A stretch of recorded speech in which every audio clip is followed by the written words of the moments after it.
राष्ट्रीय महासचिव सलीम इकबाल शेरवानी आज शाहजहांपुर पहुंचे। यहां वो समाजवादी पार्टी के भाईचारा सम्मेलन में शामिल हुए। कार्यक्रम में पहुंचे पूर्व केंद्रीय मंत्री ने कहा कि आज देश के हिंदू मुसलमान को एक होने की जरूरत है। हर किसी को ये कहने की जरूरत है कि वो हिंदुस्तानी है। इसके अलावा उन्होंने कहा कि पाकिस्तान झूठ बोलने वाला मुल्क है जिसकी अपनी कोई इकोनॉमी नहीं है। ये ऐसा देश है जो दूसरों की मदद पर जिंदा है। इस दौरान उन्होंने ये भी कहा कि उनके लिए देश सबसे ऊपर है। सलीम इकबाल शेरवानी जलालाबाद के काकोरी शहीद इंटर कॉलेज के मैदान में सभा भाईचारा सम्मेलन में शामिल होने आए थे, जहां उन्होंने कहा कि आज मुल्क को हिंदू और मुसलमानों के नाम से बांटा जा रहा है। उन्होंने कहा कि भले ही धर्म अलग अलग है, लेकिन हर किसी को अपने आप को हिंदुस्तानी कहना चाहिए। पाकिस्तान पर निशाना साधते हुए उन्होंने कहा कि पाकिस्तान एक ऐसा मुल्क है जो झूठ की नींव पर बसा हुआ है। पाकिस्तान की अपनी कोई इकोनॉमी नहीं है, वो दूसरे देशों की मदद पर जिंदा है। उन्होंने कहा कि किसी देश में जब कोई प्रधानमंत्री बनता है तो वो राष्ट्रपति के पास जाता है, लेकिन पाकिस्तान एक ऐसा देश है जहां पर प्रधानमंत्री सीधे आर्मी के चीफ से मिलता है। पूर्व केंद्रीय मंत्री ने इस दौरान सैन्य अफसर सोफिया कुरैशी की भी तारीफ की। देखिए पूरी रिपोर्ट विस्तार से। हम लोग ने ये सम्मेलन इसलिए किया कि पिछले कई सालों से हमारे मुल्क में एक बहुत हिंदू मुसलमान का माहौल बनाया जा रहा है और ये माहौल देश को आगे नहीं बढ़ता है। हमने जो अपनी पहली सांस ली हम हिंदुस्तानी थे, आखिरी सांस भी हम हिंदुस्तानी में लेंगे।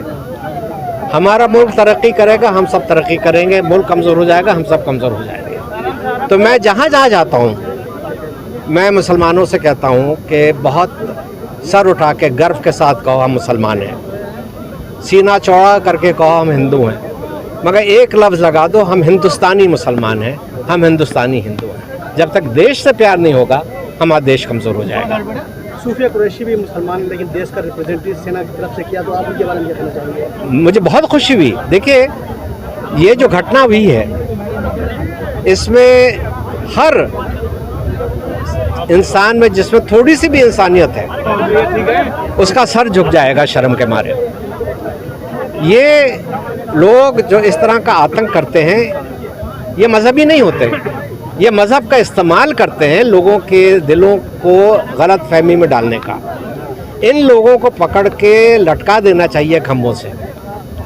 इनमें कोई भी ज़रा सा भी इनमें इंसानियत नहीं होती है। और मैंने कहा शुरू में जब मेरे पास मीडिया के लोग आए, मैंने कहा पहलगाम पे मैं राजनीति नहीं करूँगा। हम सब का फ़र्ज़ बनता है कि हम अपने प्रधानमंत्री का साथ दें और इस घटना का सख्त से सख्त कार्रवाई करके उसका जवाब दें। मुझे खुशी है कि इसका जवाब दिया गया। लेकिन इसको राजनीतिकरण भी ना किया जाए कि सिर्फ बीजेपी नजर आ रही है, तो इसका राजनीतिकरण भी ना हो, इसको भी कभी खास ध्यान रखना चाहिए। बहुत ज़रूरी है जी, बहुत ज़रूरी है, क्योंकि हमारे पास बहुत सारे मुद्दे हैं। महंगाई है, बेरोज़गारी है, किसानों की कीमतें हैं। हम सब चीज़ों पे राजनीति कर सकते हैं और करेंगे, मगर किसी आदमी के ज़बान पे कंट्रोल नहीं होता, मगर बहुत सोच समझ के बात करनी चाहिए। मैं विदेश मंत्री भी था, मैं स्वास्थ्य मंत्री भी था, मुझे कई दफ़ा मौका मिला देश की सेवा करने का।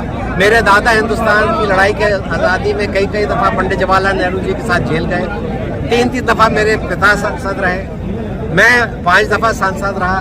तो मैं उस परिवार से आता हूँ जिसने हिंदुस्तान की आज़ादी से लेकर हिंदुस्तान की तरक्की से अपना रिश्ता जोड़ा हुआ। अच्छा, आज जो पाकिस्तान की गिरफ्तार था हमारा बीएसएफ का जवान पूनम साहू, उसको वापस भेज दिया गया, तो इसको लेके क्या कहेंगे आप? किस तरीके से? अच्छी बात है, अच्छी बात। देखिए पाकिस्तान कितना झूठ बोलता है इसके बारे में मुझे कहने की ज़रूरत नहीं है।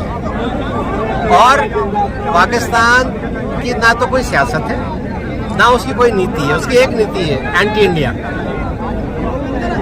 जब अमेरिका को उसकी ज़रूरत थी अफगानिस्तान में रशिया के खिलाफ लड़ाई करने की, उन्होंने पाकिस्तान को इस्तेमाल किया। आज पाकिस्तान की अपनी कोई इकोनॉमी नहीं है। वो जिंदा रहते हैं कि कितना पैसा चाइना से आता है, कितना पैसा अमेरिका से आता है, कितना पैसा सऊदी अरेबिया से आता है। इसमें उनकी ज़िंदगी है। थैंक यू, बहुत बहुत शुक्रिया। थैंक